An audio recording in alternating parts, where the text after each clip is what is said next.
ఇప్పుడు నువ్వు రాజకీయ పార్టీ పెట్టినావు కదా, రాజకీయ పార్టీ పెట్టిన తర్వాత కూడా నువ్వు ఒక జర్నలిస్ట్ అని మర్చిపోయి నువ్వు పంక్తు రాజకీయ నాయకుడిలాగా బిహేవ్ చేస్తున్నావు. అప్పుడు మేమేం చేయాలా మల్లన్న? పంక్తు జర్నలిస్ట్ లాగానే బిహేవ్ చేస్తాం. అర్థమైందా? గుర్తుపెట్టుకో, మీడియా కెన్ బ్రేక్ హిస్టరీ వెరాజ్ media can make history break history. మర్చిపోవద్దు, చరిత్రని రాస్తాం.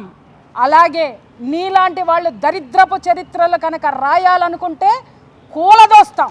ఇది మాత్రం గుర్తుపెట్టుకో.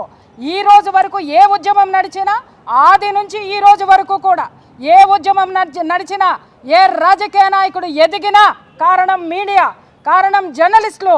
వాళ్ళ యొక్క కోణం నుంచి నువ్వు పని చేసావా అంటే జర్నలిస్ట్ ఎప్పుడు కూడా ప్రజా కోణం నుంచి, సామాజిక కోణం నుంచే పనిచేస్తాడు. ఆ కోణంలో నువ్వు పనిచేసావా, మేమందరం సపోర్ట్గా ఉంటాం. కోణం తప్పి నువ్వు నీ వైపు నుంచి నువ్వు చూపించినావనుకో, ఇక్కడ చూసినావా ఇవి గన్నులు అంటారు. ఏమంటారు వీటిల్ని? ఏంగా మైక్ గన్నులు అంటాం మేము, మైకులు అన్న వాటిల్ని. ఆ గన్నులు తిరిగి నీకు ఎక్కువ పెడితే తలిగిలేటటువంటి బుల్లెట్లకి భూస్థాపితం అవ్వాల్సి వస్తుంది.